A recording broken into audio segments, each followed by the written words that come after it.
Hello and welcome once again to Crazy Comics and Stories. It's me, your charming and delightful old Uncle Rat Bastard. And at the other end of this series of tubes and wires that we call the internets, he's Joe, Crazy Writer. How you doing today, Joe? I want to go back on vacation. Quit work. Quit the podcast. Quit reading comics. Quit eBay. I want to go up north. Sit in a cabin. Listen to the leaves rustle. Listen to Lake Superior waves gently rock me to sleep. Then when you run out of food and you're bored, what will you do? I'll watch Lower Decks, which should be starting in 2 weeks, or Loki, which should be starting in October. Of course, I still have yet to finish Star Wars Andor. I haven't finished She-Hulk. There's a ton of other Marvel movies. I mean, now that Guardians of the Galaxy 3's on Disney Plus, I could watch that. I did watch Strange New Worlds. So I did do it. Now I see I'm already geeking. See? See? Now, I have decided Uh-oh. I'm not going to watch the final episode of this season. Because? 1, it ends on a cliffhanger. Oh, don't be a pussy. 2, they say it's going to be more than a year. Probably. For the next season. But I'm not going to remember a damn thing. It doesn't matter. It's only 10 freaking episodes. Yeah, I might even go back.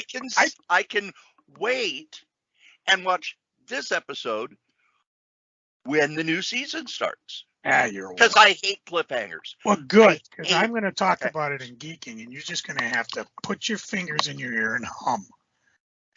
I got to be honest. The older I get, the less I want this a cliffhanger that may or may not be resolved, and you have to wait for months and months and months and months and months and months and months. Read Magneto #1. It's a #1? Yeah, it's a mini-series by J.M. DeMatteis and Todd Nowak. Oh.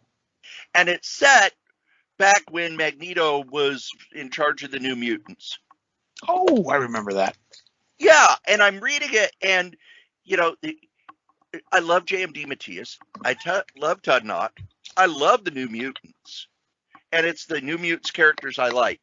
But as I'm reading it, it's like, I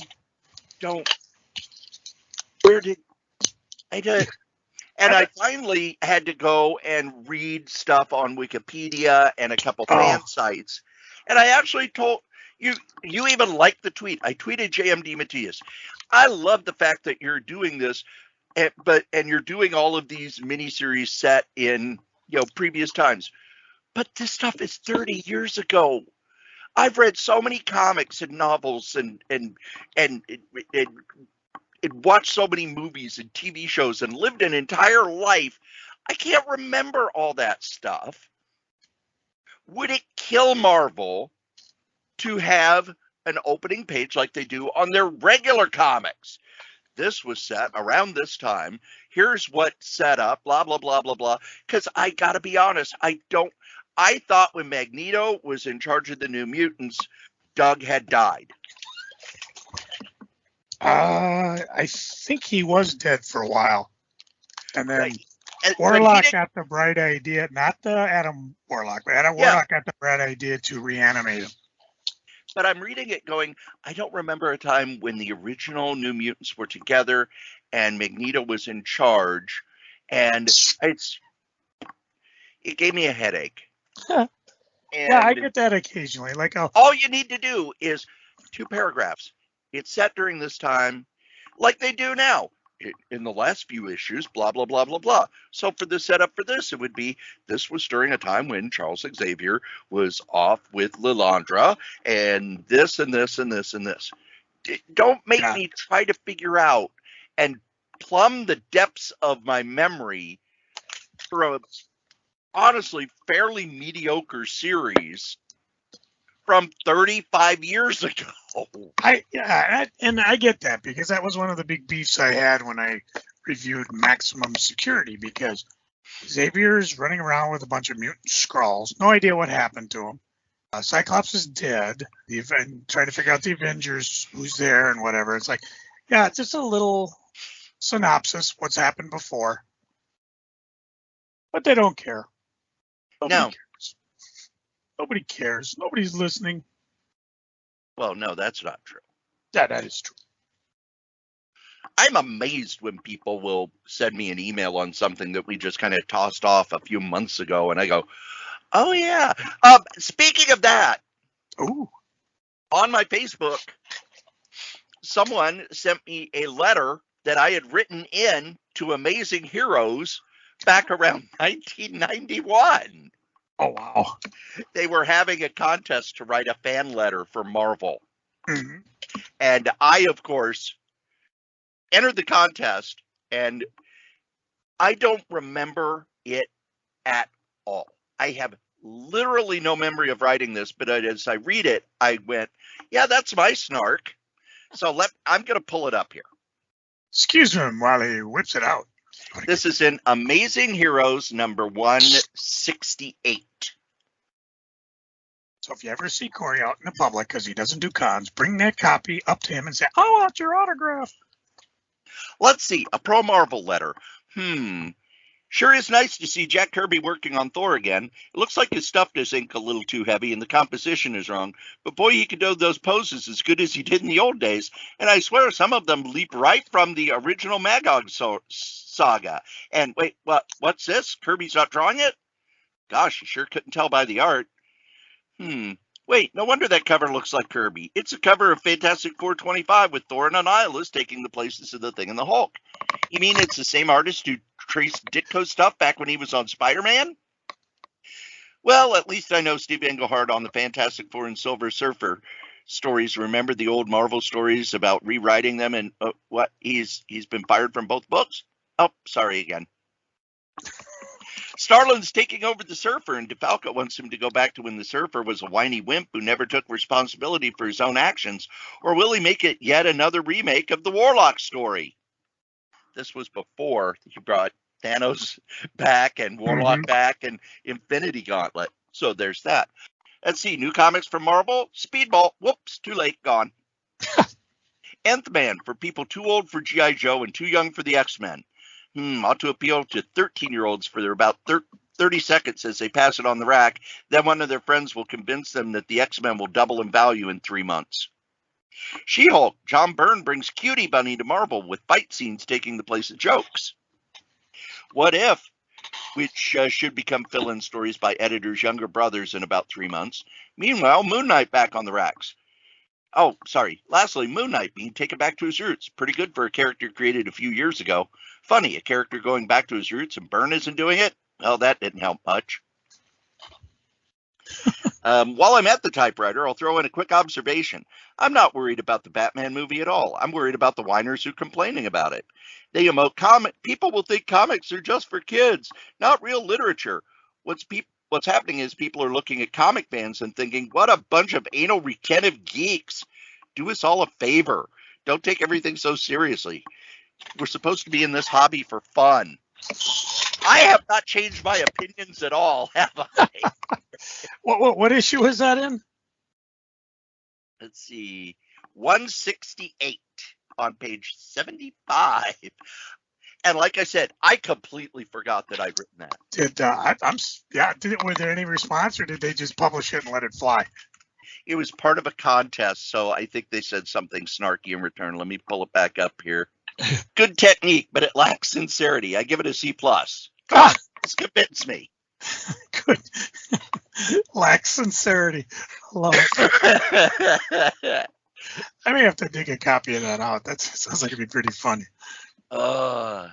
So I've been reading funny books. What a coinkydink. Me too. I'm wanting to stop reading funny books. I don't know about you, man. No, I've been actually, when I get time at work, not wasting time. Well, it's part of my freaking, one of the big things I used to waste a lot of time on. I don't anymore. But I figured, you know what I got to do is, besides occasionally get up and walk around a little, get some exercise, is actually start reading some of these funny books I've amassed up. And I actually, let's see, I got 1, 2, 3, 4, 5, 6, 7, 8 books. Although I don't think we're going to get to near that many. No. We're lucky if we get to 5. Well, maybe less. It depends. You tend to go on and on. I'm like, I like it. It's I'll funny try. how on the new books you're done in like seconds, and Oh, I'm well, longer. And my on big old thing. books, Oh, you go on for I love that. Well, an half the hour fun and on a the half. old books is looking at the old ads and stuff like that. Of course, there's no ads in because I got to tell you, everything I have is graphic novel. So I mean, I did some serious reading here. I don't have any. I mean, I've been reading my comics pretty good, but you'll find out there's a freaking going on with that too. So, anyways, is that enough foreshadowing? Yes. Okay. So I will start out with a book we talked about, Beware the Eye of Odin.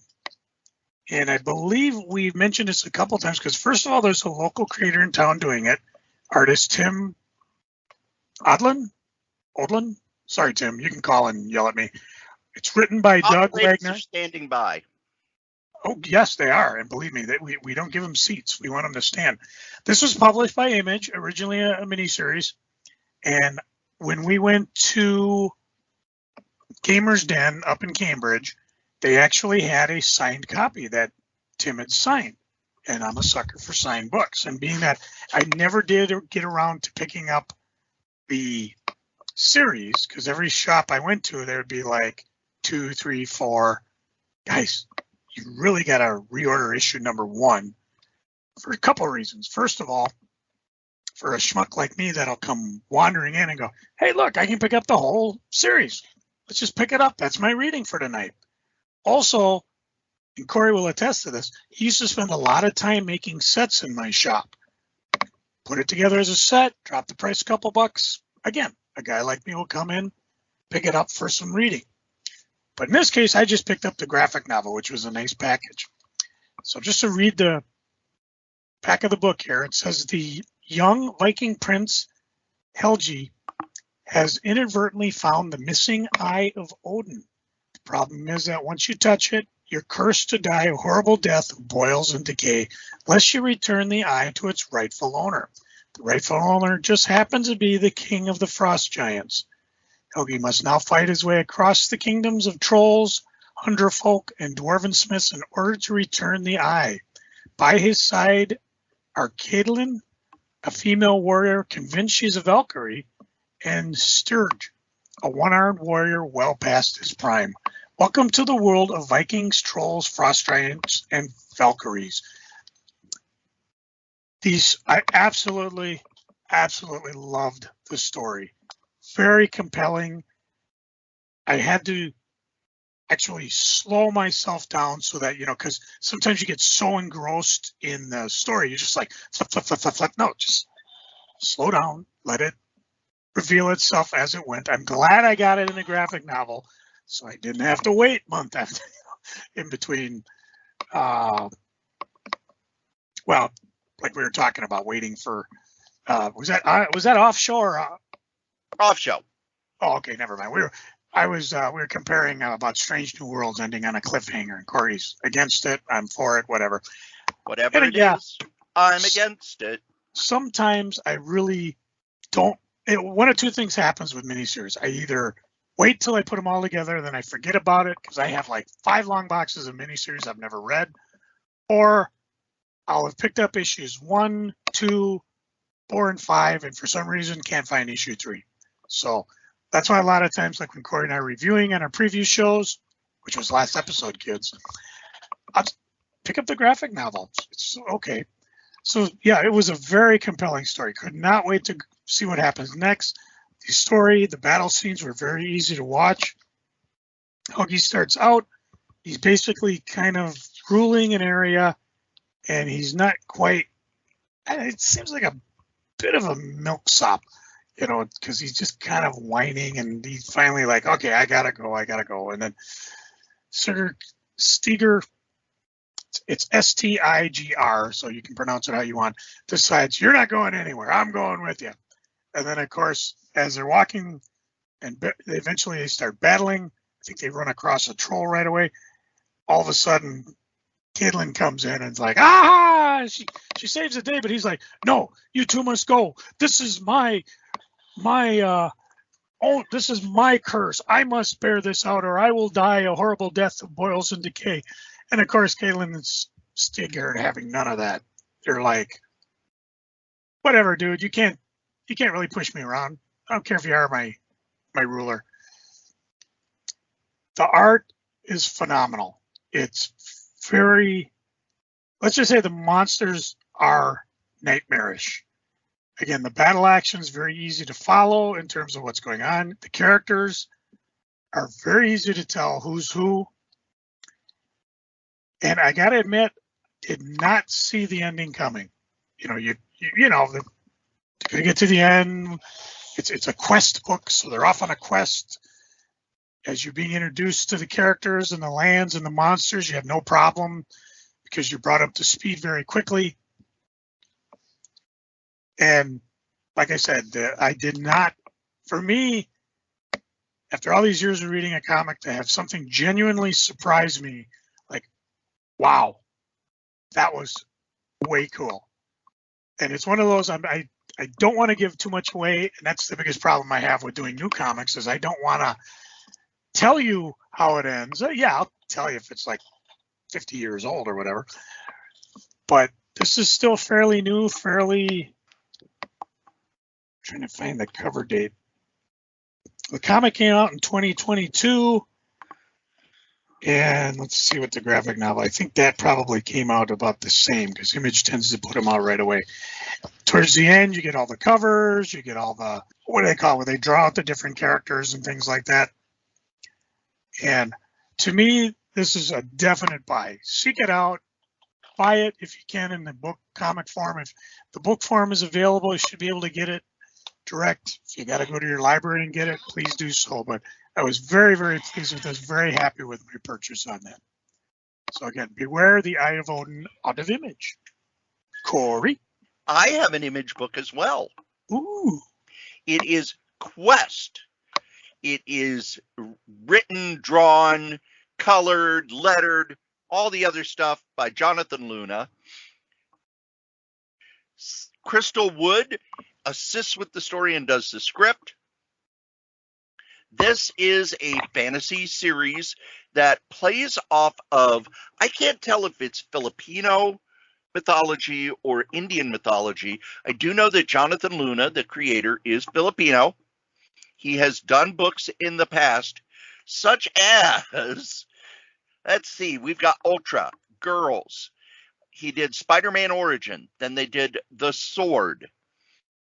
His other series solo have been Starbright and the Looking Glass, Alex plus Ada, Eternal Empire, 20XX. This is a new series, and it starts with a wedding where we have our two characters getting married. They are both royalty. They are bringing together their two houses. As soon as the wedding is over, they are attacked by a trio of demons. And this is pretty horrible for everybody involved, not just because the demons start attacking everybody, but because they have had decades of peace that have now been destroyed. They were not ready for it. Many people are killed. The groom is taken after, she basically, both she and the husband try to fight back. They have swords and arrows and, fantasy stuff. But he is taken. She is ready to go find him, but her father, the king, says, no, you're acting impulsively. They were able to come into our palace and destroy us. We need to have soldiers. We need to have information. We need to, do research, etc., etc. She, of course, agrees reluctantly, but as she's going back to her room, her bodyguard says, you're not going to listen to him, are you? And she, of course, says no. So her and her bodyguard realized that, these demons showed up and they killed a bunch of people, but they took her husband alive. So they must need him for something, and that is how the first issue starts. If you've seen Jonathan Luna's art before, it's gorgeous. It's a very animation influenced style, strong lines, strong design, very bright colors. One of the problems I have with a lot of modern comics is everybody thinks, everything should happen at night, and the darker the better. This is very bright colors. A lot of our characters are wearing white, or they're wearing very pale yellow. The demons are also very bright. It's almost an antithesis of what we're getting from DC, which is how much black can we put on a page and people can still tell what's going on. It's not overburdened by script. It's not overwritten. The scripting is very lean. The coloring is beautiful. And it works because Jonathan Luna is doing it all. He's drawing, he's inking, he's coloring, he's putting in the letters. He's lettering it so that he knows where he needs to leave the blank space for the word balloons. This is a beautifully designed book, as well as a very well drawn book. The demons you can tell that they're from an actual mythology. I just don't know what one, because again, he's Filipino. It could be drawn from Filipino. There's also a very Indian influence on how things look. I was blown away by how much I enjoyed this book. I like Jonathan Luna. Both Sword and Girls are two books that I really enjoyed. And I like the fact not just that they were so well done, but also that they were very finite. Girls, 24 issues. It had a really weird mystery to it. Sword, again, 24 issues. Set up everything in the first few issues, resolved everything by the end. It's more like reading a novel than an ongoing soap opera type series. 20XX feels more like an ongoing thing. Alex plus Ada was very finite. This is one that I will be picking up in trade paperback. Hopefully they do a complete collection. It's kind of weird that they have not done a complete. Well, they have done. Okay, there's a hardcover of Girls.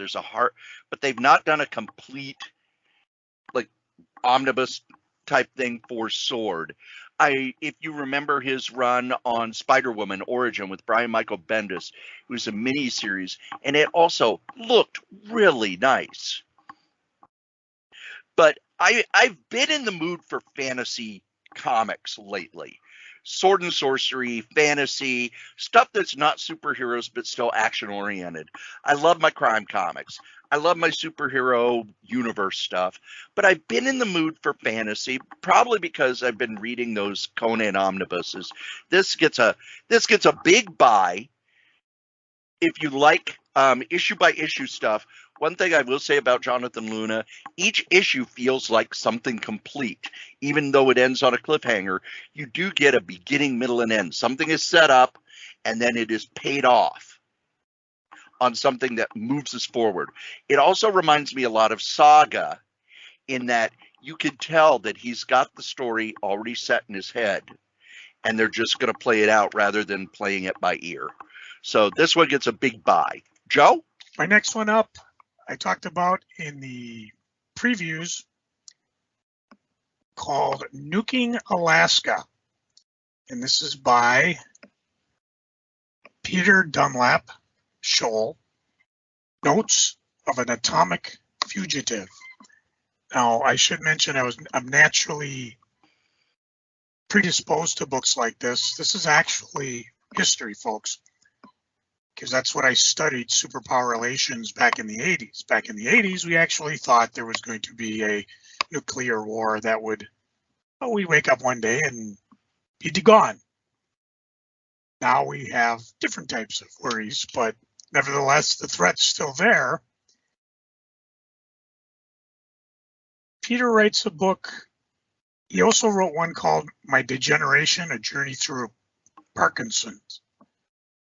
which is one after reading this, I'm definitely going to pick up. But Nuking Alaska is an unnervingly funny tale of life in Alaska during the tensest times of the Cold War. Peter grew up on the front lines of the Cold War in the 50s and 60s, where Alaska resident lived in the shadows of a nuclear arsenal 9 times the size of the Soviet Union's. This graphic novel recounts the surprising and tragicomic details of the threats faced by Alaskans, including Project Chariot.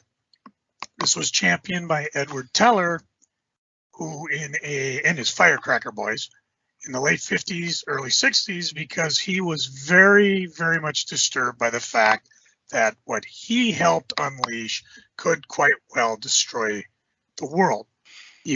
Teller wanted to prove that we could harness nuke weapons for good by creating a channel. We could nuke out a channel and make an instant harbor. Yeah, I know what you're thinking. Where does all the radioactivity go? And that was one of the reasons why it never happened. But you think that'd be enough? Well, how about the near nuclear disaster caused by the Great Alaskan Earthquake of 1964? Bet you didn't know that happened. We all know about the earthquake because that's the one that brought the big tsunamis and everything there. But the other one, and this is, they actually tested in 1971 a nuclear warhead on the island of Armchitka. Sorry, I said that wrong. Armchitka. To this day, people living around there have higher instances of cancer. It's livable, but it's basically a park because they don't want anybody to live there. Peter shares the terrible consequences that these events and others had for humans and animals alike, all in the service of Atoms for Peace. He draws with a characteristic editorial cartooning style, if that makes any sense. You're able to follow along the story. It's very straightforward, and it does in almost again, it's tragicomic, but you're also probably going to be surprised. Unless you lived in Alaska, you probably never realized what was going on. If you ever get bored, Google Broken Arrow, and you'll just see how close we've been to the United States to destroying ourselves. We were worried about the Soviets. Turned out the threat was here all along. This, I found, an absolutely fascinating tour de force history of Alaska's atomic heritage. I highly recommend it for everybody. It's published by University Park, Pennsylvania, under the Graphic Mundi, and you can go www.graphicmundi.org. It's also, in the back, has a number of footnotes as well as references to other books. I've since picked up a copy of Dan O'Neill's The Firecracker Boys, which will go in a little bit more talking about H-bombs. Anyways, and this is actually the roots of the environmental movement. Because believe me, when they were trying to make an instant harbor in the Alaskan coast, people around there was saying, hey, along with skeptical scientists and conservationists, this isn't going to work. Yeah, you'll have a nice big hole in a harbor, but it'll be too radioactive to use.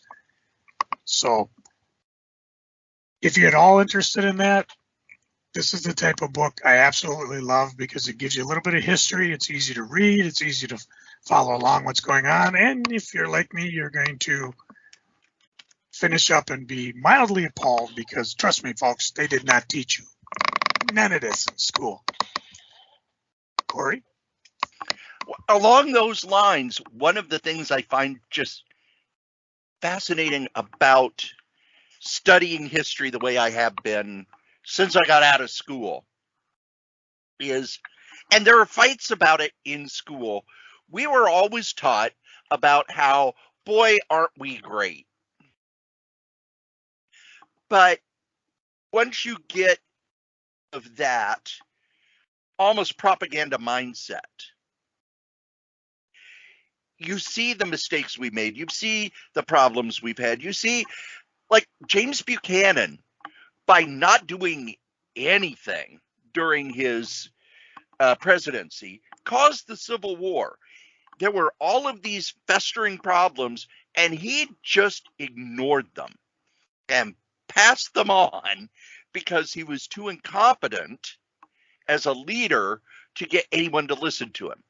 It was one of those things where, well, I'm president. Guess I'm done.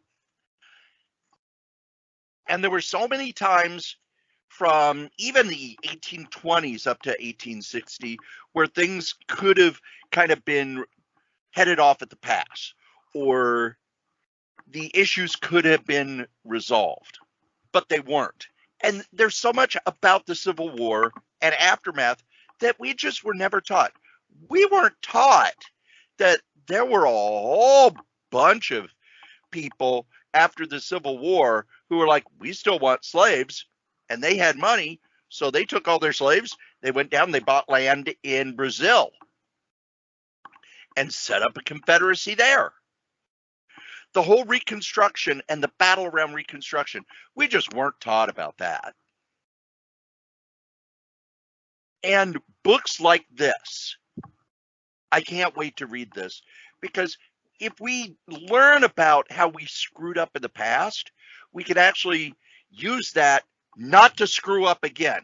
If you look at history and always say, well, we were perfect, we never did anything wrong, it gives you this inflated sense of almost armor against screwing up now.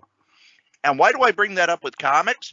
Because we look at comics history and it's rewritten all the time. I can't tell you how many times I hear, and this isn't the Lee Kirby stuff.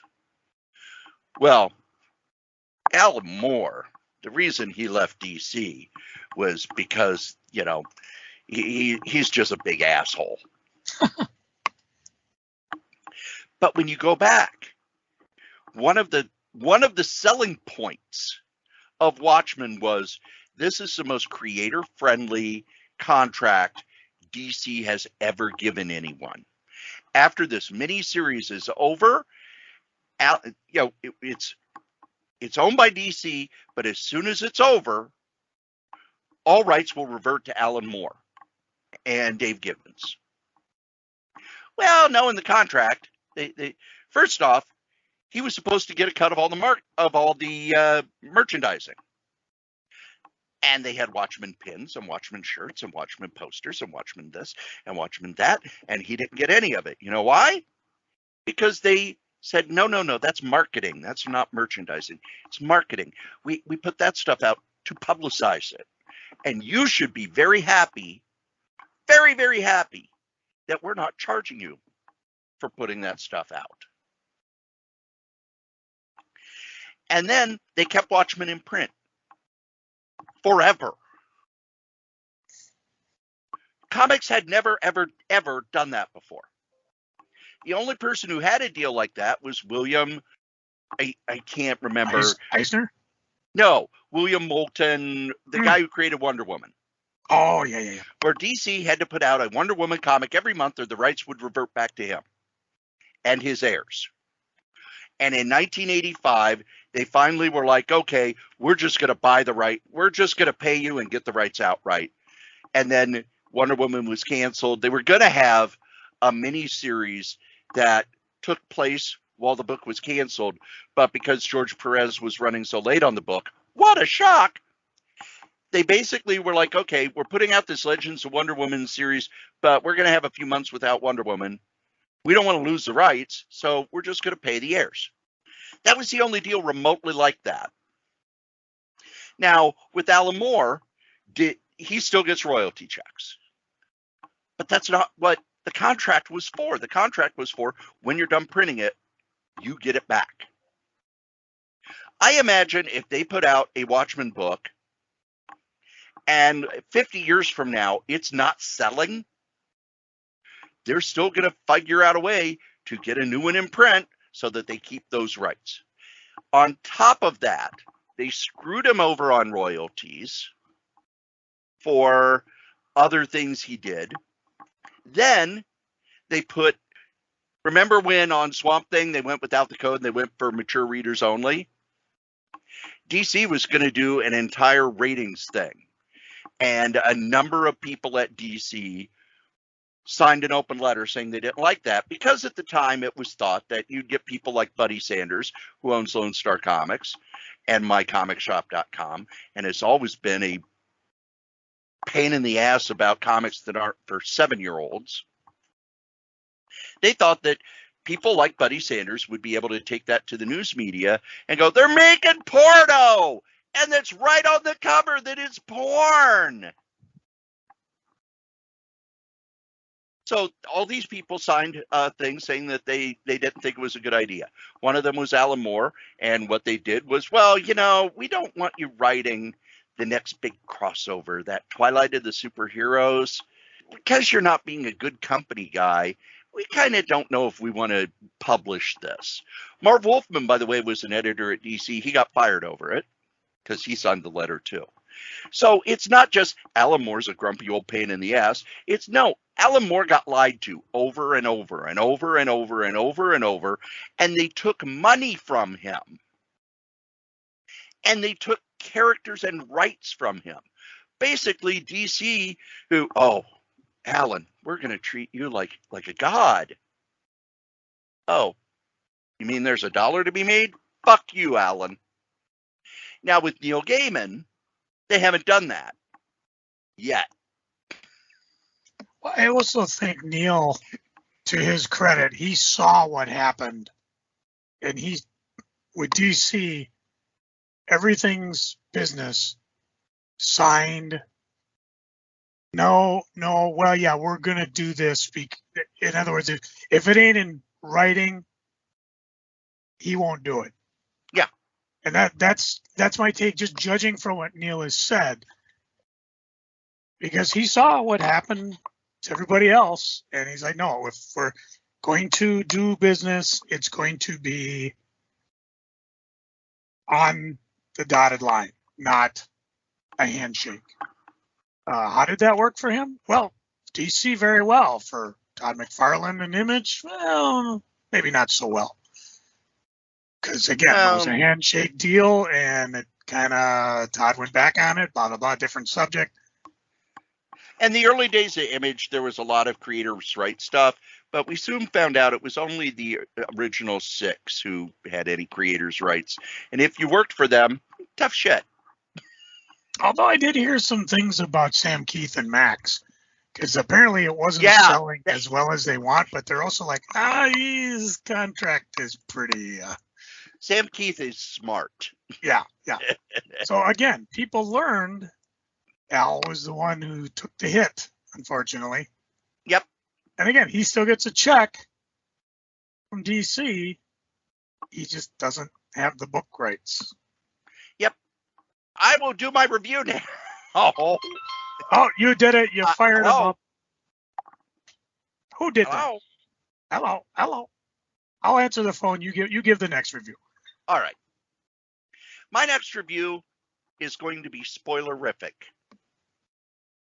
For X-Men Hellfire Club 2023, issue number 1. Written by Gary Duggan, drawn by Adam Kubert, Luciano Bacco, Matteo Lally, Russell Dauterman, Javier Pina, R.B. Silva, Joshua Cassera, Chris Anka, and Pepe Larraz. Yeah, that's a lot of people. This is a big old comic. This is 78 pages. And in the past, the Hellfire Gala has been this big, it's sort of a Marvel Universe version of the Met Gala. And what the Met Gala is this big event where people wear designer outfits, and it's a big party. So for the Hellfire Gala, they usually have used that the past 3 years for, okay, we're going to have the mutants showing up in new costumes that are just for this, and it basically sets the stage for the next year of X-Men comics. So this year, we've come out of the era where humans are mad that the mutants can't die. And it starts very much like the previous ones, where we get character interaction, we get to see where the X-Men's place in the Marvel Universe is, we get it's a lot of, here's where we are, we have an attack. First off, we have an attack from Nimrod. And I remember when Nimrod was first introduced, it's like, that's the dumbest name ever. And again, talking about how we don't know our history. In the Bible, Nimrod was the greatest hunter ever. But because Bugs Bunny once in one cartoon mocked Elmer Fudd by calling him that, Nimrod became an insult. I thought Nimrod was the super secret top agent in Hogan's Heroes that everybody thought, well, at the episode, they thought Clink was Nimrod. Eventually, it turned out, while Nimrod was in the camp, it wasn't Clink, by the way. Spoiler, I suppose. I never paid enough attention to it to know. I Nimrod drops in the middle of the Hellfire Gala, is treated like the serious threat that he was started as. He's another character who's been diluted over the years. And that happens a lot when a villain first shows up, they are a huge threat. But as they get beaten and then they get easier to beat over the years. This time, no, he is a huge threat. We also have other threats that have been building in the X-Men books to this point. And Xavier is basically blackmailed into, you need to send all the mutants back to Krakoa. For every one mutant, if we find one mutant, we're going to kill 10 humans. If we find 2 mutants, we're going to kill 100 humans. If we find 3 mutants, we're going to kill 1,000 humans, and so on. So what Xavier does is he uses his mental power to put everyone to go through the Krakoan gates back to Krakoa. However,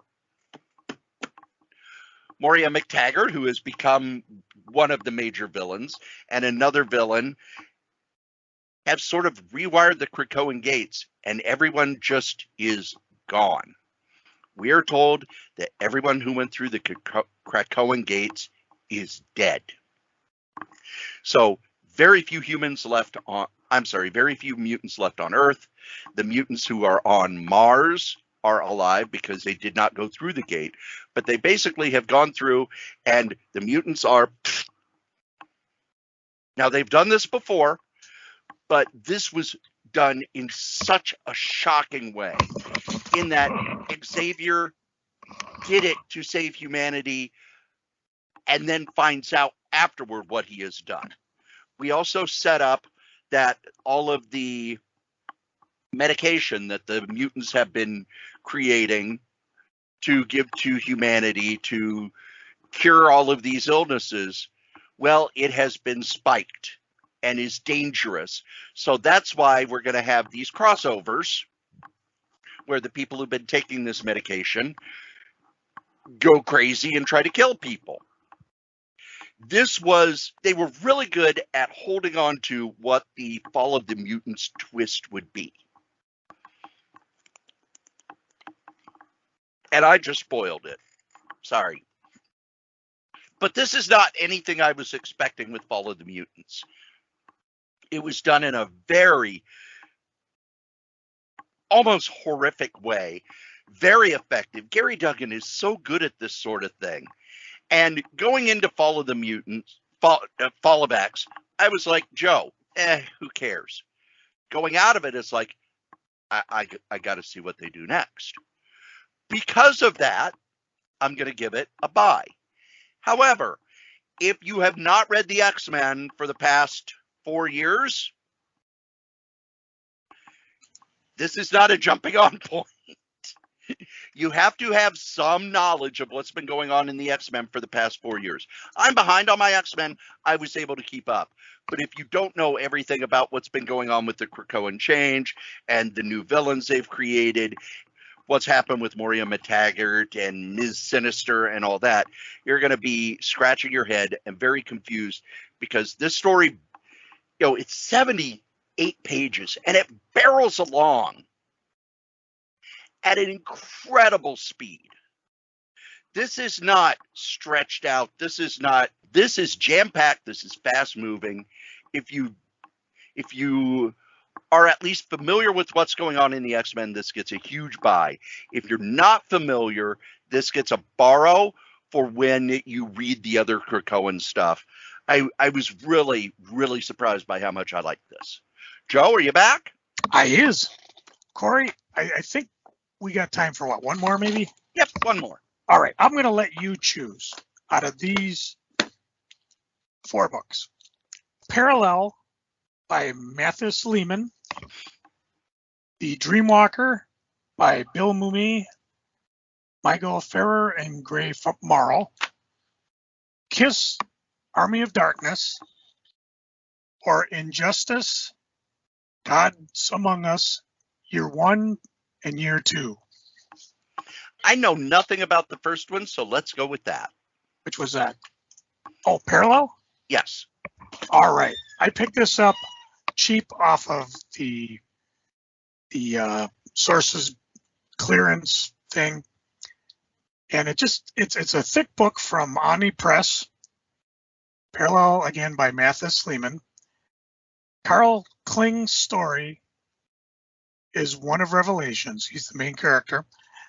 And he addresses these revelations in a letter to his daughter, Hela, who has disowned Carl many years ago.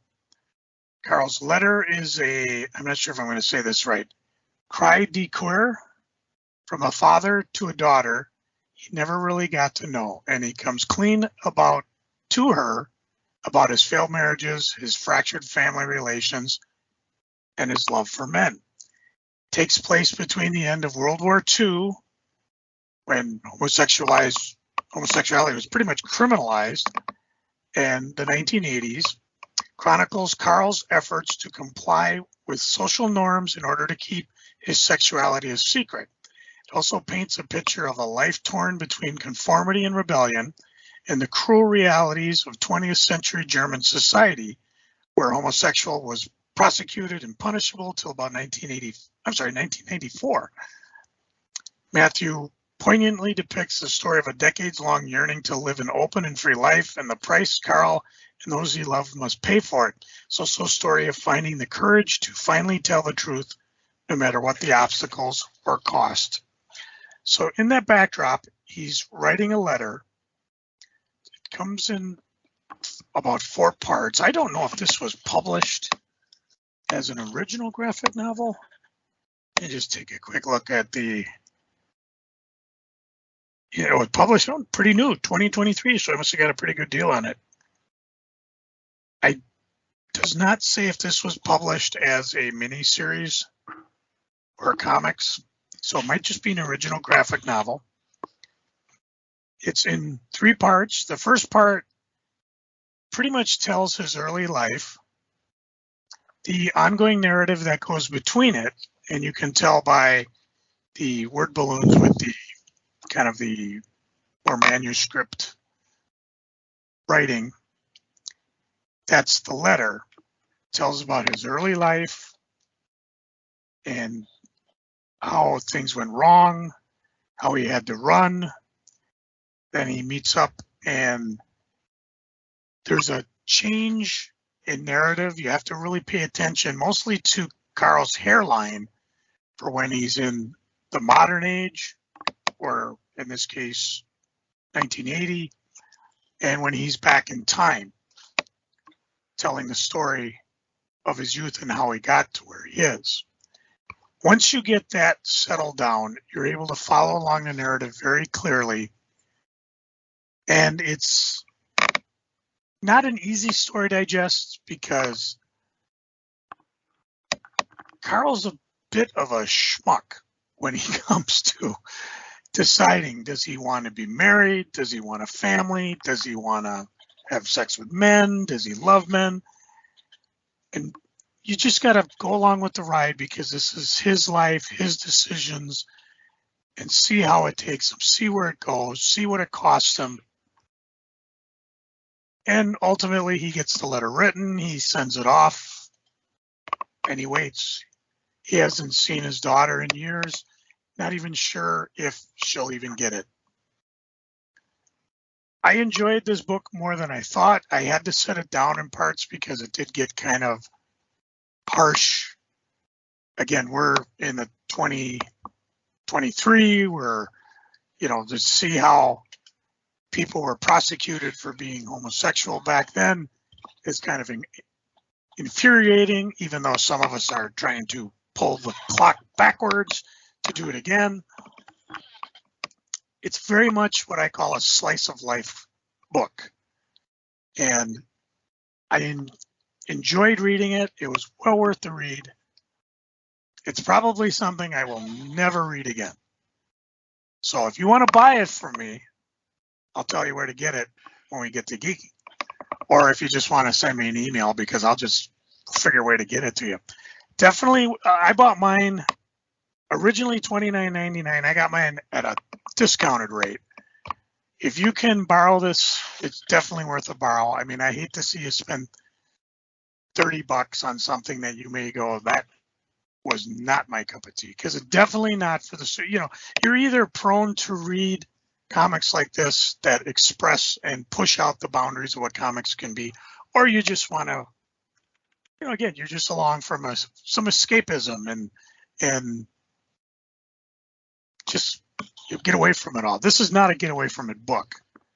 Unless you got any other questions, Cory, I think I'll pass it back to you. My book is very, very escapist. Conan the Barbarian #1 from Titan Comics. Dun, dun, dun. Now, I bought the digital edition, which has the Dan Pedosian cover, but it also has all of the other covers, of which there are too damn many.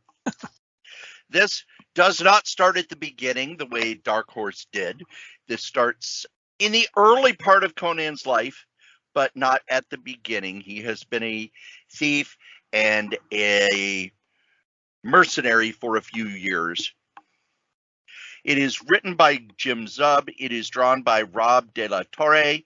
The colors are by Jose Villarrubia. The reason I bring that up is because Jose Villarrubia did the colors for Conan at Dark Horse, and then at Marvel, and now he's the only one who seems to go through. And the first thing I want to say, the art by Rob De La Torre, he is channeling his inner John Buscema. I swear, the faces on this struck me so much as Buscema's face on Conan. It's not where he's aping Buscema. It's more he's doing the type of art that Buscema did. Buscema was very much in the Bruno Hogarth school of art, and it's clear that this art is being drawn in that same school, more illustrative than cartoony. The story is very simple. Conan, we start with a brawl in a bar because Conan was screwed over by the people who hired him. So he's, of course, survived, and he has come back to take revenge and, of course, money. Then something weird happens in the town. Conan meets a woman who is warning that an unstoppable horde of warriors is coming. They're the only ones who survive, and they are trying to now that they've survived, they are trying to outrun this horde of warriors, which seem very much like a zombie horde. As with all good Conan stories, it's simple. Like all good sword and sorcery stories, your characters are simple. They're easy to understand. That doesn't mean that they're bland and boring. Conan is very simple. He is about survival. He is about, you will treat him with the respect he deserves, or he will beat the shit out of you. And everything is to set up the next action sequence. This isn't a lot of Lord of the Rings fantasy where it's high fantasy and there are long talks about philosophy. No, this is action, action, action. That's what Conan should be. Really enjoyed the story because it's a Conan story. It's not an action. It's not another story that they slapped Conan in. It's very much feels like something Robert E. Howard would have done. Now, the other beautiful thing about this digital package, not only do they have all of the covers, but there is also, let's see here, the first thrilling chapter of Conan Blood of the Serpent, which is a new novel by S.M. Sterling. They are restarting the Conan novels. Back in the 80s, it felt like there was one every month by Robert Jordan, who went on to do Wheel of Time. But they are restarting the Conan novels. S.M. Sterling is doing it. They give you the first chapter. The print is tiny. So on my screen, I had to blow it up. But I imagine in the comic, it'll be a little better. But this is a really good package. Really good introduction to Conan, too. They don't waste a lot of time with setting things up. You learn about Conan as the story goes on. Remember in Conan that while he may have supporting characters, they don't stay with him long. Conan is a wanderer, an adventurer. This is sort of he is the beginning character, the alpha of sword and sorcery heroic fantasy. And this story very much puts him front and center, puts the sword and sorcery front and center. One of the things that I had a problem with Marvel's run after Jason Aaron left is it was very clear that they were taking fantasy stories and putting Conan in them. This is a story that would not work with any other character but Conan. I give this a buy. I've given everything a buy because I figured, if we're only going to be reviewing a few books, I might as well review the good ones that I really like. Yeah. But I really like this. I will be buying Conan in trades because that's how I buy my comics now. But if I were a Wednesday Warrior, boy, this would be on my pull list. Titan really knocked it out of the park with their Conan book. And I liked Dark Horse's Conan series. I think it sort of fizzled out the last year or so when they knew that they were losing the rights. I think with Marvel, they started strong, but when sales didn't hit, they couldn't get the big name talent to jump on it anymore. So the stories were just kind of okay. I hope that this sells well enough that they're able to keep the talent that they have or bring in other, sort of established talent to tell Conan stories rather than, okay, well, Conan's going to sell this many copies no matter who we put on it.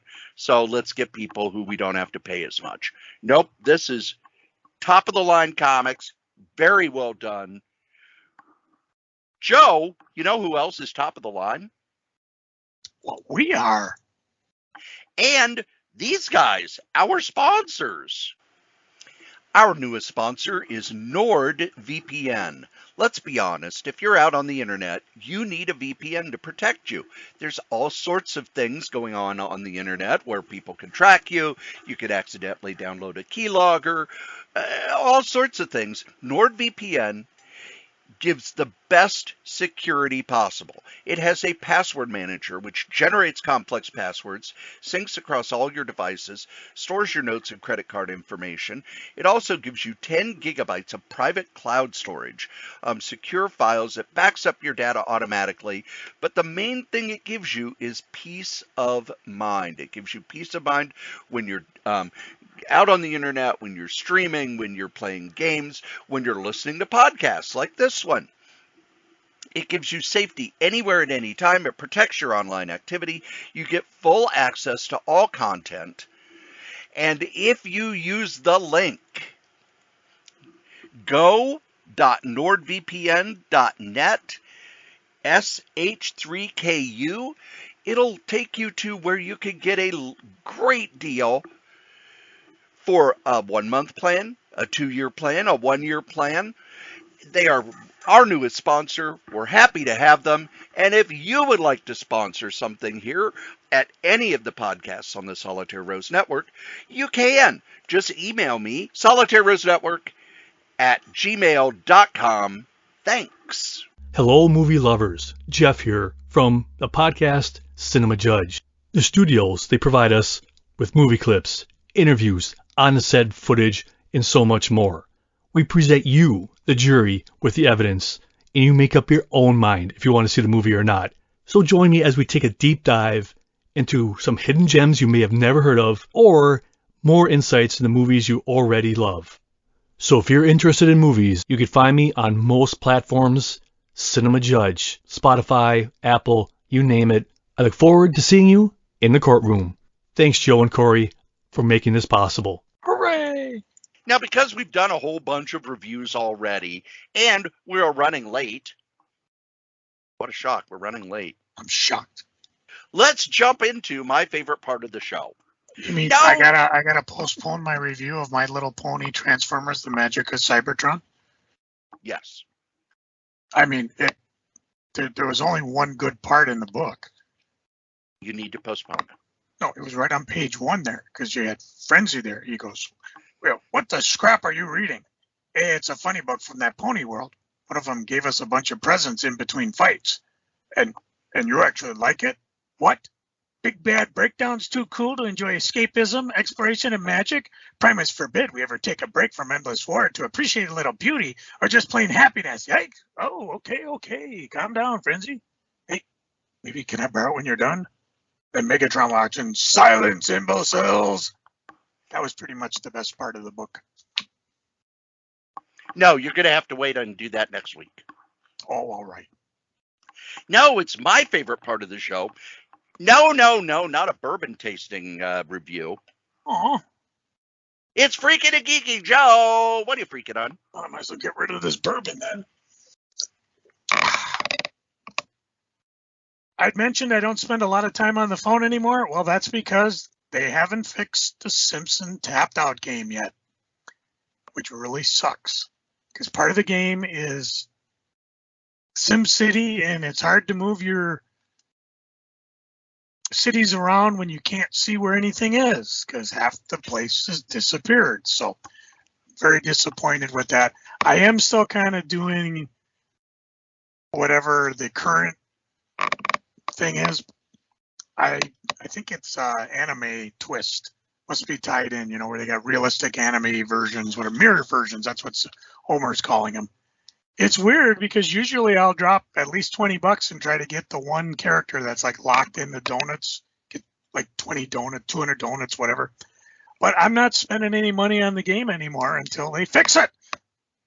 I may get to the point where I just stop playing it. It's utterly ridiculous. I have a $1,000 phone, and I got helpful suggestions from idiots. Oh, why don't you get something else to play it on? I don't know. Why don't you borrow me $1,000? I can buy another phone. It's going to get hot again, Cory. Real hot. Damn hot. Sweaty hot. It's actually very nice today. So kind of a Can I give you my freaking on that? Sure. I have been using an app on my phone for the weather. One Weather. I removed it. Because over the last 2 months, it has the today's forecast, the forecast for, hourly, and then the 10-day forecast. And for the last month and a half, the 10-day forecast, the last 3 days, it has said that the temperature will be 119, 110, 115, always, no matter what. Now, the first time it did that, I kind of freaked out because it was back when we were getting the terrible heat wave out west. And I thought, oh, man, if it gets up over 110, I don't care how hard you run your air conditioner here in Minnesota, it's not going to be pleasant. So I then immediately turned on my TV, went to one of the weather channels, and it was like, oh, it's going to be, 92. So they were off by 20 degrees. And at first it was like, okay, I can understand that maybe they're having some software problems. But it's been like that for a month and a half now. So finally, I just deleted it. I left feedback in the Google Play Store saying that it's too inaccurate. I put in screenshots of, 72, 74, 78, 119. And I downloaded another weather app. So, well, it's going to be hot. It's not going to be 120 degrees next week. I tell you that. Yeah, probably not that hot. And that's just a couple of days. We'll be talking about this probably next week. Oh my gosh, it was so warm. How warm was it? And Cory, why I haven't been talking about new comic books lately? No. Because Discount Comic Book Service has not shipped me comics in 7 weeks. And do you know why? Why is that? They forgot. Did you email them? Well, I did, because Cory, or I should say not Cory, Gruber called me and said, I got my order, but yours didn't show up. I'm like, oh yeah, I'm on a 5-week. And then I went back and I counted from when the last one shipped, and I'm like, oh, it's been 7 weeks. I said, just checking to see when you're going to ship my order. And they're like, oh, sorry, we'll get it prepped. I did get a weird message, and I thought it might have been spam, so I ignored it. But they said, you did not, we had a $4.05 charge that was declined on your credit card. And he put the number, it wasn't a number that is the credit card I have on file. So I ignored it. And when I went and looked, it's like, well, everything I have has been properly charged, including theirs at $4.05. So I don't know what the hell they're doing. I don't know if I can, I don't know. They don't even have a 4-week option anymore, do they? I think it's weekly, twice a month, once a month. Yeah, and the once a month was 5 weeks. So, well, it depends if it's a 5-week month or a 4-week month. That's why I quit buying previews from them, because you're talking, oh yeah, so by the time they got us the previews and we recorded it and dropped it, it would be like time for the next previews. And part of the whole preview show is that we want you to be able, if our musings interest you, that you would go and say, hey, I want to buy this. Hey. So that's pretty much all I'm a freaking on. Oh, by the way, remember what I said last week about a friend that we wanted to help? Go back and play that over again. We do have a friend in dire straits, needs help. If you can, we're talking cash here now. Let Cory or I know what you could donate. We'll give you the information. We're not putting the information out there unless you can commit to it. This isn't a scam. Trust me, if we tried to scam you, we wouldn't have been doing this for how many years? How many episodes?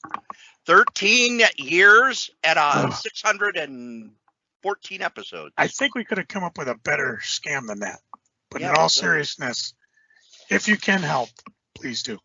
And anybody who did scam, we fired. Yeah. Cory, what you freaking on?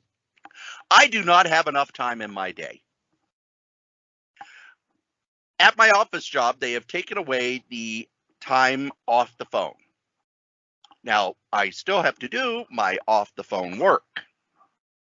And I have fallen so far behind that I finally last week just sent my boss a message saying, look, until you're able to get me time off the phone, I am not going to be able to go over these reports.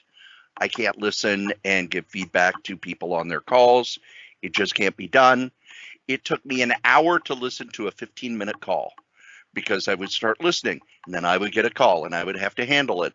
And then I would hit play and I would go, oh crap, I don't remember, this part. And I would have to go back and it took an hour for a 15-minute call. And it's just, no, I'm not going to do that. It's so frustrating. And then, you're listening to the call and you're taking your notes and then beep, beep, beep, calls coming in.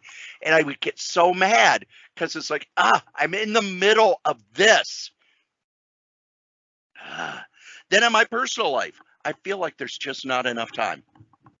I'm running late on editing podcasts. I'm running late on covering everything but AEW for PW Insider. It's just, there's not enough time. And that's with me not being at the group home as much. Now, one thing, I know that a lot of people are quitting the group home because that's what happens. They fill up with staff and then the supervisors start taking them for granted. And then people find jobs elsewhere. And then they're, oh my God, we need more staff. One of the things is I am able to do more podcast editing at the group home because once everybody goes to bed, I can either sit and watch whatever's on cable TV right then at that point because they don't have DVRs or anything, or I can edit the podcast and I'll do that. Here at home, it's like, okay, I'm here. I've got this to watch and write up. I've got this to do. I've got this to do. I've got these things to do. So I apologize for podcasts being late. I am getting them out once a week, just not every week on Monday. When you work at a group home, you get very tired of Family Feud because, oh my God, I think it's on 24/7. But one of the questions they had was, on a scale of 1 to 10, how fast do you think your life is going? Joe, what do you think the number one answer was? 15. 10. Comic marketing. Other than previews, I have no idea when a new comic is coming out. There is nothing. They're not buying internet ads. I refuse to go to comic news with the Z sites because let's say you go right now to Newsarama or Comic Book Resources or any of the ones like that. It's all about the TV shows. It's all about the movies. It's all about all this stuff, but nothing about this new comic is coming out. Comic shops there are rumors that comic shops are in trouble. One of my other freakings will be about the fact that sales are dropping. Part of the reason is you're not advertising, folks. Oh, come on. You mean if we don't have a physical presence and some type of previews type catalog, don't you think that would not affect the entire publishing paradigm if we just go all digital? Maybe, but Joe, even with that, even if you just put something in previews, there's so much in previews. When you watch TV, Joe, do you see ads for Coke? I stream. I don't watch regular TV. But when you watch regular TV, let's say you're watching the news or something, are there ads for Coke? It's possible, yeah. Now, has there ever been a point in your life when you went, I wonder if they're still making Coke? No. Everybody knows what Coke is. They still advertise it. Why? Because if you quit advertising something, people forget about it. They start to go, I still make that? One of my favorite cereals as a kid, Alphabets. They quit advertising it. And then 2018, it's gone. Why? Nobody was buying it anymore. Didn't have a cute character on it, and there were no ads on TV. They were like, it was very much Alphabet sells. We don't need to advertise it anymore. And then 3 years later, it wasn't selling enough to continue. You have to advertise stuff. Get this out in front of us. Rather than me seeing ads for knockoff T-shirts and discount DVD sets that aren't ever going to be shipped. Marvel, DC, buy some ads on Facebook. Buy some ads on Twitter. Buy some online ads. Same for Image. Same for everybody. You need to do some advertising. Comic shops at least are getting the news out there, but the publishers are very much sitting back and going, well, this shit'll sell. Speaking of shit that won't sell, it was very quietly announced that the IDW creator-owned books are all done. This does not affect Top Shelf, but any creator-owned stuff through IDW is done. It's over. Even the stuff that hadn't been solicited yet, it's done. It's not coming out. They are in financial trouble, and that is the first thing they are cutting because they do not have contracts the way they have with Star Trek, My Little Pony, The Addams Family, where they have to put out a book. Nope. Sorry, we said we'd publish this, but stock's gone down. Sucks to be you. They are not the only publisher that's in this space. I talked at the beginning of the year how by the end of the year you're going to see a shakeout of publishers, and it is happening. And this fall could get ugly because sales drop in the fall.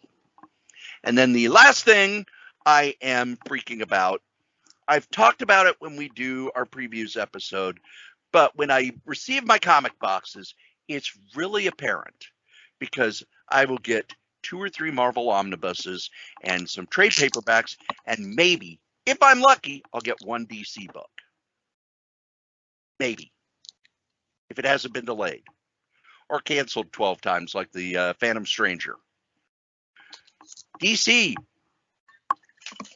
I know that when AT&T took over, they decimated the collected editions, but it's almost like, well, we have all this money we could make, but fuck it. We don't want to. Joe, what are you geeking on? I'm thinking we might just have to quit doing this here podcast. Anyway. Oh, we can always do stuff about the past. Well, and I can always talk about what's going on in the eBays. I don't talk eBay because we used to do retro reviews or we're doing stuff like that. But I'm still there, folks. KRAYZ. I've been actually kind of switching gears because it's con season. Matter of fact, there's a con coming up this weekend, and there's a number of other ones that will be happening as well. I'll talk about the one this weekend. It'll be over by the time this is out. I know, but I want to get the name of what they call themselves now. EAKK, which is, it's for the people who are running it. And they're the ones who used to be the MCBA. They used to do the one-day show. They kind of inherited it when Nick passed away. I think Kelly was the last man standing there. So his show's coming up. And then in September, we've got the Minnesota Comic Exchange doing their show Saturday, September 23rd.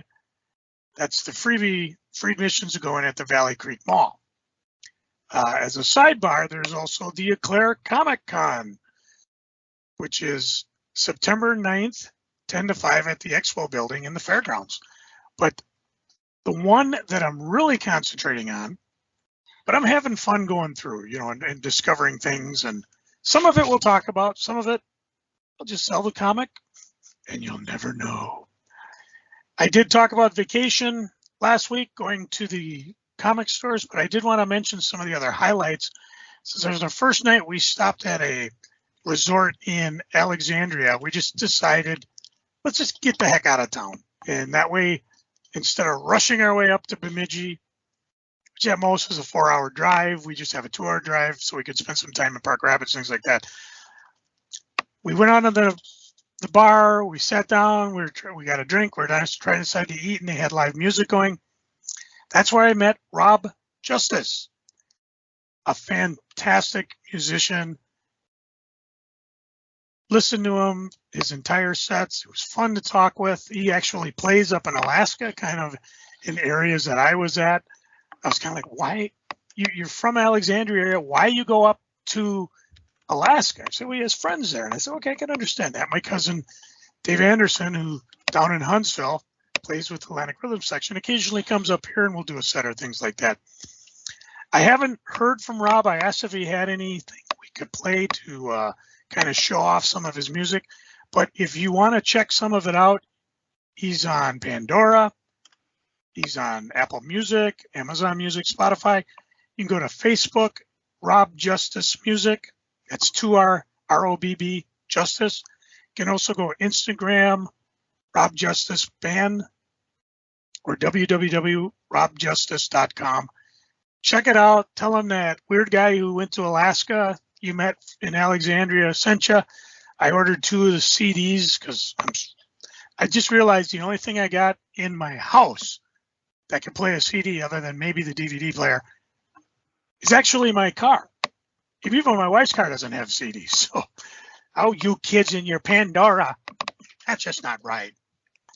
And I did want to give a big thumbs up. I watched the last episode of Star Trek, Strange New Worlds. Knowing, I didn't think it would be a to be continued. Cory and I had an off conversation where he's like, I'm not going to worry about it. It's going to be at least 2 years before we see the next episode, and he'll go watch that episode with the beginning. Me, I'm kind of the other way around because I don't want it to be spoiled. People love spoiling shit. Oh, I can't believe Spock and Chapel are a couple. There, I just not anymore. Well, we don't know that. If you saw the last episode, you might go, did not see that coming.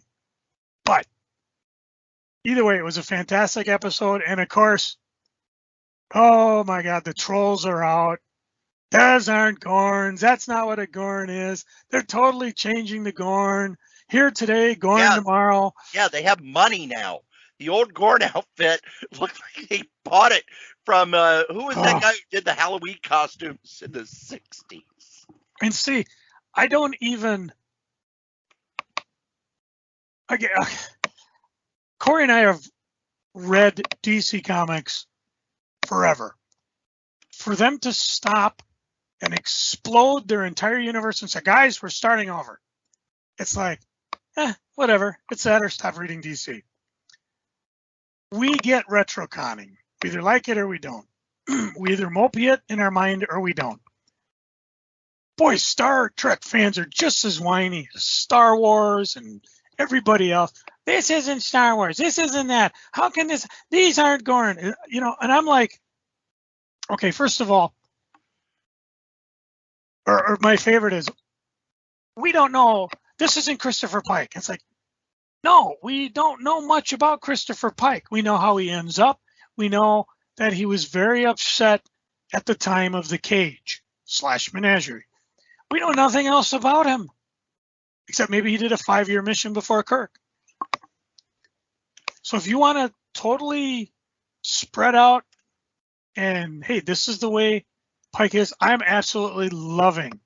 And forgive me, Anton, I can't think of the actor's name who's doing Pike. Other than his fantastic hair, I love his characterization of Pike. I loved it in Discovery. I've loved it the last 2 seasons of Star Trek Strange New Worlds.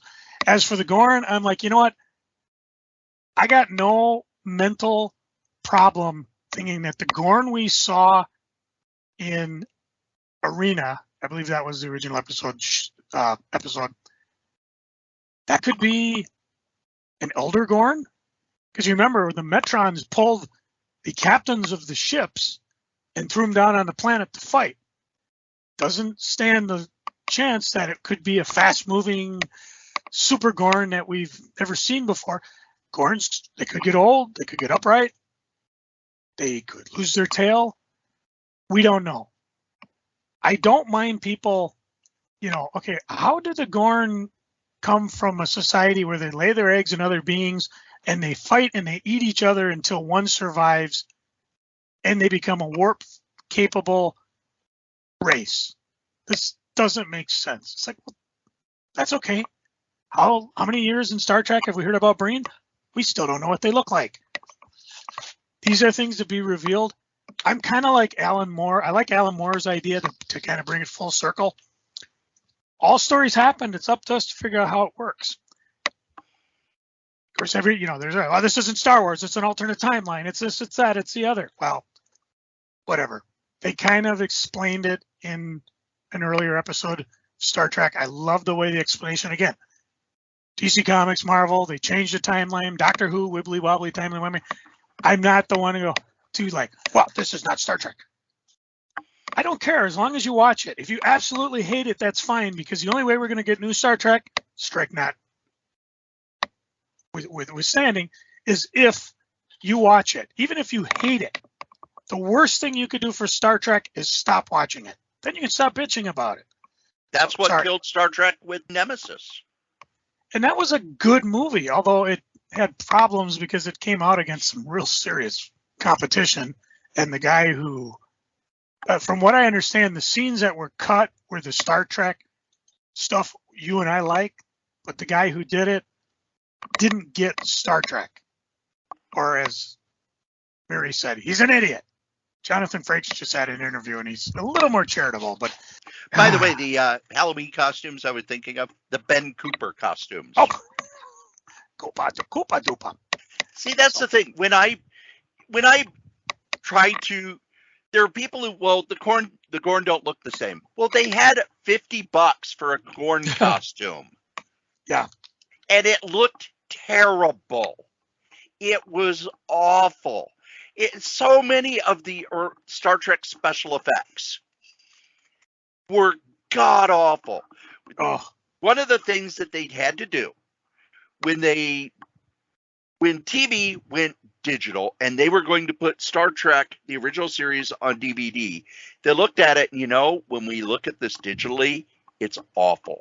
It looks terrible. You can see, all the stuff that on a standard definition TV, you don't see all the flaws. But on high def, you saw every flaw. That's why, we have the original film so that we can make it high def. You have to have the original film for something to be high def, because video, that's why All in the Family is never going to be high def. It was recorded on video, and they didn't have high definition video back then. But with film, you can re-scan it. And when they did it, the special effects looked so awful that they said, okay, we got to CGI the scenes with the ships and the planets. And everybody was freaking out that they were going to do what Lucas did with the special editions. No, the planets don't all look the same. And the ship, you don't see the matte outlines. And when they're on a set where you've got a matte painting, you don't see the matte painting wobbling in the wind like you did, because it was TV. You had a limited budget. That Gorn costume, they probably just went down to Desilu's prop department. Okay, we got a lizard costume. Okay, put a tunic on it. There we go. Now they actually look like lizard people. I don't mind that the new Enterprise looks so cool, because they couldn't afford to make the Enterprise look good. They had cardboard sets. I do have a question. They had, why is nobody in engineering? There's only the people that are in the plot that are in engineering. In the original one, there were always somebody in engineering doing something. I swear, Carol Kane is the loneliest engineer on the planet. Because we don't need scenes there. When you need scenes there, there will be people there. That's the other problem. No, they won't. And again, you didn't watch the last episode, but even in the musical episode, there were only 3 people in the engineering room. I'm sorry, a major ship should not have only 3 people if only 1 person in the engineering department. In the other Star Treks, they had plenty of people in engineering. Yeah, they were probably just extras not doing anything, but that, it gives the feeling that this is a working ship, not some fantasy, weird, super bright light ship, The other thing with this Enterprise, too perfect. When Scotty had the Enterprise, it was it was actually a character of the show. You felt it when it would backfire. Again, they only got 10 episodes to play with, so they're not going to spend a lot of time with the ship in peril. Yep. And also, they have found better ways to make it so things can't be done. One of the things about the ship breaking down was we've got all of these magic items that can solve the plot. We need to stop that so that the audience doesn't go, well, why don't they just beam them up from the planet? Or why don't they just do this? You know what I'm going to request you do, and I know you're going to hate it. I want you to watch the last episode of Star Trek Strange New Worlds, just so maybe next podcast, let's just talk Star Trek, because we're way down a rabbit hole that I got no one to talk Star Trek with, because everybody online either is, this isn't really Star Trek, this is an alternative timeline, those aren't the Gorn. And you and I know that's not true. But if you would, I would love to we'll just do a review of 10 episodes of Star Trek Strange New World, because I love talking Star Trek. To finish up, the two other things I'm geeking on, first of all, Hot Comics is having an appreciation sale Sunday, August 27th. So by the time this drops, you'll still have time to get there. Thousands of $1 comics, Funko Pops, most Funko Pops $5, hundreds of $3 trades, back issues 50% off under $25, 25% off over $25. They're going to do a Hot Toys raffle, a silent auction. And then if you are a Twins fan, hang on a second. Let me look. Oh, you still might get to Friday, August 25th, depending on when this drops. Marvel Superhero Night at Target Field.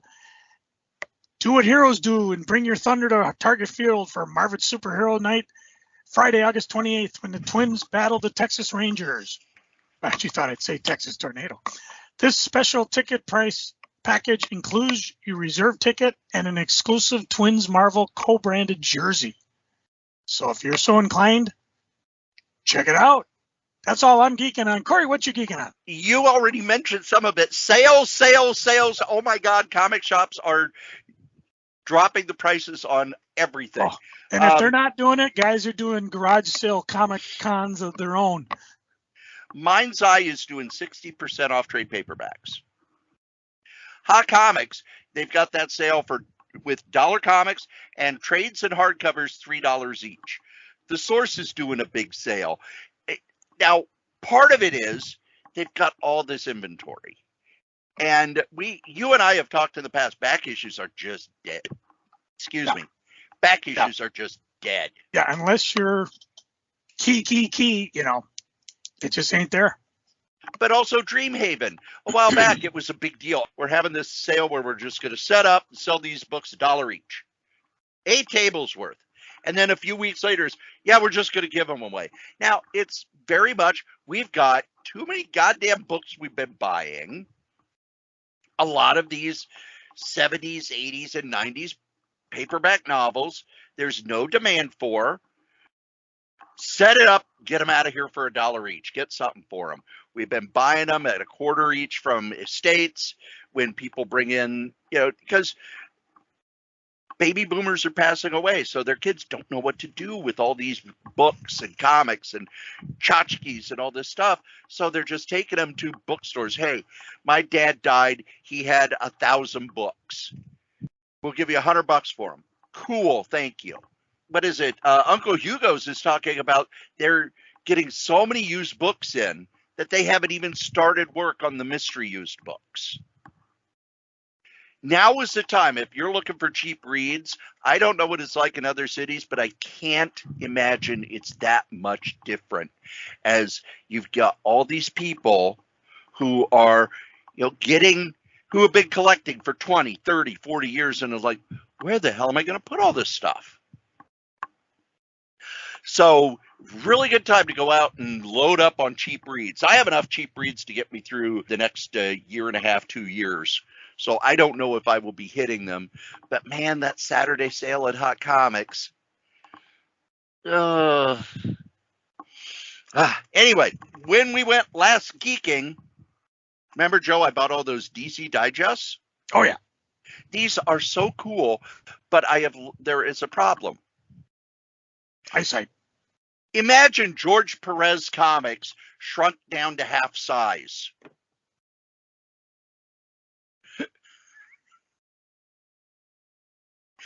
Oh my gosh, this is. I honestly believe one of the reasons why the DC Digest went away in '85 was the fact that the way DC draws their comics, you can't reduce them to half size and they're still legible. But some of them are pretty cool. I have some anger about some of them. Here's a Jimmy Olsen digest, and it's the best stories of Jimmy Olsen. Not one of the Jack Kirby stories is in there. Superman, we've got his 5 strongest opponents, which is cool because there's stories where Superman just, Superman and some villain are just beating the tar out of each other, which under Julie Schwartz, you didn't get that. It was always, well, there's a puzzle that needs to be figured out. Just so much cool stuff in these. They're like little mini trade paperbacks. They're 100 pages. Although by the time we get to 85, here's the year's best team stories. There's only 4 comics in it. Tales of the Teen Titans number 50, which is the wedding issue. A Thorn Grows in Paradise, Infinity Incorporated number 13. Triangle, Legion of Superheroes number 320. And Who's Afraid of the Big Red S, Batman and the Outsiders. 4 comics. But hey, one of them's a double-sized Teen Titans. It's one of the most famous Teen Titans stories ever. It's a wedding issue where there's not a superhero fight. I did get my Box O comics on Saturday, and I have been spending the week in what little spare time I have reading this month's issue of Back Issue, which is about Daredevil in the Silver and Bronze Age. And they have bits of interviews with people. Gary Conway, very honest about his first 8 months, he had no idea what he was doing. He was learning how to write a comic. He would give Gene Colan a 2-page plot, and Gene didn't know how to pace well. He would, and we've talked in the past, Gene liked drawing the stuff he liked drawing. And when you don't hold a leash on Gene, he's going to draw whatever he wants to draw. And he said, like the first issue, Gene took 15 pages for the first 2 paragraphs and then had to cram the next page and a half into the last 7 pages. And then once he got a handle on it, it's okay, I know what I'm doing. But then after a year and a half, he was like bored. It's like, there's nothing more I could do with Daredevil. So eventually he handed it off to Steve Gerber. And then Tony Isabella took over, and they talked with Tony Isabella, who talks about the plans he was going to do with the series. What Tony doesn't talk about is the fact that while he was on the book went bi-monthly. The sales were dropping pretty fast. So that's, and Tony says they took it away from me because blah, blah, blah, blah, blah. Nope. Marvel's agreement was you're on a book until the sales drop. And if the sales drop, we're going to pull you and put somebody else on. So what did they do? They pulled him and put Marv Wolfman on. Marv Wolfman, his stuff sells better. They were able to get Daredevil back up to a monthly book. But it's a nice mix of what was in the comic and what was going on behind the scenes. We get into why Black Widow was brought in and then written out. And it was because the Black Widow was Daredevil was going to actually be a split book. When it went bi-monthly, Iron Man also wasn't selling. They were going to put them together in a split book, and instead they went, no, okay, let's put Black Widow in it, so it's still 2 heroes. But nobody who wrote the book really felt that she fit very well. And when you read those early Black Widow stories, you can see why. Because, those early Black Widow stories are just awful. When she was a spy for the Russians, and then she quit being a spy because she was in love with Hawkeye. But then Nick Fury said, you need to work for us. And she had to break up with Hawkeye because it was part of her cover. And I forced myself through the first Black Widow Epic collection.